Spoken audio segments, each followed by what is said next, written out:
Sir, sino po sila, sir? My name is Marvin Cruz. Pwede niyo ako tawagin Marvin. And maybe nakikita niyo na ako from other vlogs sa atin, sa mga friends natin sa Tusog and stuff. And yun, ano pa ba? Yun, ito mukhang sanay pala ito si Boss Marvin. Medyo. Oh, Boss, syempre, shoutout tayo kala Tusog, ha? Syempre. Boss Ramon dyan. Okay, Boss Bin, anong auto itong dala natin, Boss Bin? Ang gamit ko po is 2017 na Toyota Altis. So, e-variant siya. Okay. So, technically, yung only reason na kung bakit siya e-variant is ito ang manual. So, it's a 6-speed manual. Okay. So, Tsaka, Boss, ito, namanggit mo na rin, anong inspired to or built? Ano bang tema na ito, Boss? ang build kasi natin dito ay track build talaga. Kasi usually sa mga Corolla Altis, nakikita natin sa scene more on stance, more on kumbaga lowered lifestyle talaga. Pero sa akin, 4-track talaga. Ito, 4-track talaga. Yes. Okay. Boss Bin, syempre, very curious sa mga ka-auto natin. Paano po ba kayo nahilig sa pagkukotse, Boss? Sige po. Actually, nahilig ako since nung bata pa ako. Kasi yung dad ko, nagkaroon ng 3 Civic nung bata ko. So, technically, meron siyang EK, meron siyang naging EG, meron din siyang Starlet before. Tapos nagkaroon din siya ng mga Accord and Big Body Corolla. Ako kasi, kaya medyo nahilig na ako sa line ni Corolla is because yung last car ng dad ko, which is yung big body niya, doon ako natuto. Doon ako natuto mag-drive and stuff. And ako, nag-transition na ako na parang, ayaw mo na mag-Civic kasi may ang dami na nila doon. So gusto ko dito naman, maiba lang. Maiba naman. Maiba naman. Yan, Boss, kwentuhan tayo mamaya. Boss Bin, syempre di sa auto culture, okay lang po ba check natin loob, labas, makina? Okay lang po? Okay lang, walang problema. Okay na okay, so tara. Tough long battery. Tough and long battery.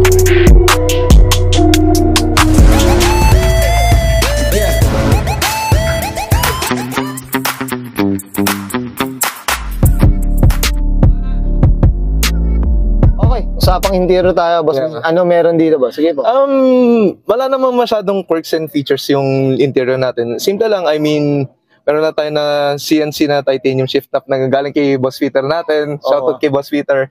Then, syempre, naka-Luffy gauge tayo and kasama na yung tachometer natin na nagbi-beep pagdating ng red line natin kasi ginagamit ko rin siya. Kasi pag minsan, hindi ko na marinig yung exhaust ko kasi naka-exhaust ako. Although, hindi ko siya marinig sa loob kasi sa labas lahat ng punit niya sa likod. So, yung mga taong nasa paligid ko, yung mga friends ko kasama na umikot-ikot, sila lang nakakarinig. Ako hindi. Wala akong marinig kundi parang engine noise lang talaga dito sa loob. So, dito ka na tumitingin lang Dito lang ako tumitingin. So, every time na magre-red line siya, bigla lang siya magbi-beep ng red. Okay. So, yun lang yung quirks and features ko sa loob. Siyempre, clear tint lang din tayo. Gusto ko lang din nakita lahat. And siyempre, clear tint lang din para sa mga good boys natin dyan. Yun. No comment ako dyan, Boss. No comment tayo dyan. So, yun lang. Dito malinis lang din talaga, Boss Bin. Simple lang. Yun nga, manual nga rin siya talaga. Yes. Yun, that's it. Boss Bin, okay na tayo sa loob. Check natin labas. Okay na po. So, tara. Okay, usapang exterior tayo, Boss Bin. Ano meron dito, Boss? Sige po. Basically sa exterior, gusto ko lang medyo simple lang. At the same time na makuha natin yung tindig natin when it comes to cars. Kasi siyempre, for me, fitment is number 1. Pagdating sa tindig ng auto mo. Then choice of wheels, choice of tires. Kasama na yan, siyempre. What we have is stock lang, stock body. Although may plans pa ako in the future na magawa ng mga like body kits and stuff for side skirts and chin. Pero exterior, wala kang ibang makikita ko hindi yung wheels and tires. Malinis, Boss. Wheels and tires lang talaga. Okay. Ito, Boss, regarding sa wheels natin and suspension, Boss, anong kwento natin dito, Boss? Ano pala? Ang kwento niyan is, ang ating coilovers is K-Sport natin. Shoutout sa mga friends natin from Tusog kasi sila nag-help na mag-install ng K-Sport natin. Then, shoutout Tusog tsaka Dennis. Mga friends natin yan. Naka-Rota GKR, bale 18/9 ang kanyang specs and yung tires natin is 265/35 18s. So I went for a meaty setup for that track look and that track aspect na syempre mechanical grip and stuff para makuha natin yung tamang timpla natin when it comes to track driving or speeded driving.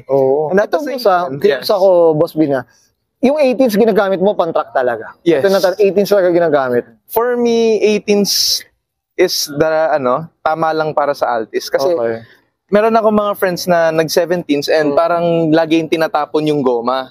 Na parang every time na nagliliko sila or nagpapalit ng gears lang na pag high RPMs na, kumakalas pa rin kahit naka-semi-slicks na. So for me, yung 18 sakto lang. Although andun siya sa bigat side, pero kasi momentum driving kasi ako, so more on mechanical grip ang kailangan ko pag lumiliko. Kumakapit pa rin.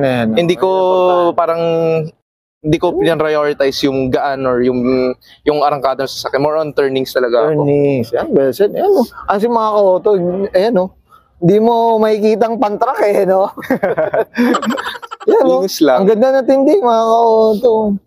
Yan. Ano ba lang Mags, boss? Ano tawag sa Mags? Ang Rota GKR siya, pero sa mga legit wheels dyan, NTO3 Plus M talaga yung model na Yun yung ano. Kasi ang pinagkaiba niya lang talaga is, Okay. maliban sa material, and syempre, yung manufacturer natin, Okay. yung si NTO3 is dalawang pito. Isang pang nitrogen na hangin, isang pang normal na hangin. Oh, yun pala ang ano. Yes, yun talaga ang pinagkaiba nila, looks-wise. Looks wise. Yan, well said. Sige, boss. Dito sa likod naman, meron bang Sa likod. napalitan? Maliban naman sa mga stickers natin dyan, syempre. The only thing na meron pa ako is yung exhaust ko, which is Kakimoto Regu. Okay. Which is yun nga, hindi siya masyado maingay sa setup ko. Kasi, in my case, gusto ko ng tahimik yung loob. At the same time, sobrang ingay niya pag nasa labas ka. Pag nasa labas. Yes. And at low RPMs, hindi siya talaga maririnig. Pero once na, let's say, pumalo ka na ng 4,000, 5,000, lalo na pagdating ng 6,000, yun, sobrang ingay daw. Pumupunit na. Yes, pumupunit na talaga siya. Okay, sir. Boss, okay na tayo sa labas. Okay. Usapang makina tayo. Check natin. So, tara. Okay. Usapang makina tayo, boss. Anong meron dito, boss? Sige po. Actually, wala. Walang meron dito. Aside from makikita mo lang yung coilovers dun, yung mga towers niya and stuff. Pero, there are more plans rather than what you can see right now. So, kumbaga, wala pa sila. Pero, may parating na rin tayong strut bar soon. And, syempre, yung intake natin, soon din, malalagyan na rin ng intake yan and stuff. And, syempre, since Toyota, nasa likod ng headers, di mo rin makikita. Oh, okay. Ano pala headers na ito, boss? Actually, gawang ano lang din. After ano lang, like yung mga local shops lang natin yung headers natin. Okay. Pero yun, kasi siyempre sa ating Corolla, wala masyadong aftermarket per se sa gen namin. Kasi this is mainly UAE or European variant ng Altis. Oh. And wala kasing ganito sa Japan. Ganun pa. Iba yung kaha sa Japan. Okay. Boss, may natutunan tayo, boss Bin. Well said. Yun pala yun. Boss, ito, regarding displacement tayo. Ano pala? 1.6. 1.6. 1.6. Oh, boss, ito regarding, syempre, consumption, maintenance, kamusta naman? Boss? Consumption, wala akong masabi. I mean, para sa Altis, alam ko medyo nandun siya sa higher side ng consumption ng gas. Pero there are days na sa loob ng isang let's say, isang biyahe ko, kaya ko pumunta ng Clark, balikan, nang di nagkukulitan, let's say around 500 kaya. Balikan na yun, boss. Hindi naman. 500 pala one way. One way. So sa iba, medyo hirap na yon, lalo na sa mga higher displacement friends natin. Pero kumbaga, umabot po patak to, ang pinakatipid ko ata is 18 km per liter. Grabe, no? Pero normal city driving, 8 to 9. 8 So, to 9. ito ka rin kasi manual din siya. Yes, Kaya isa pa yun. nakakapagtipid-tipid ka konti, no? Yan minsan yung kagandahan pag manual ka rin, boss. Yes. Yun, well said. Boss Bin, okay na tayo dito, boss? Okay po. Ayan, thank you. Okay yan guys, nakita natin interior, extra engine bay. Syempre, usapang track build tayo dito ka Boss Marvin Cruz. Boss Marvin, syempre, familiar ka na dito, shoutout na tayo. Siyempre. Ang mga isi-shoutout ko lang, siyempre, yung mga groups natin. Una sa lahat, yung Tusog family natin, sila Kuya Chino, Dinis Lifestyle, sila Kuya RJ, Honda Nerd RJ, si Kansay, which is si Gab. And syempre, meron na rin yung ating extended family na, which is yung Alpha, yung grupo natin si Alpha dyan. And pati sa Titans of Manila, shoutout din kay Boss Peter and friends din. Syempre, yung mga Sunday group friends natin dyan. And ayun lang naman. Aside from that, syempre, my family, yung sibling ko na kasama ko ngayon. And syempre, yung mom ko na nasa bahay na lagi nag-asikaso sa amin, which is a big thank you sa lahat. Shoutout din kay Clean Builds, kay RJ andyan sa baba, kay Moab, at sila Ma'am Tintin and stuff, sila Manong Chuck, and pati na rin sila ang ating LFG group. Shoutout lang din sa detailing shop namin, which is Autolab Detailing. I'm sure you can look it up naman, may sports cafe din doon. Another shameless plug lang din sa friends natin dyan. Yan, i-flash na lang natin yan, boss, para at least ma-promote. Okay, well said. Boss Bin, okay na, boss? Okay, thank you po. Okay, sige. Okay, sige, sabahin ko na Sir Marvin Cruz, Pasan 2017 Toyota Corolla Altis, mga auto.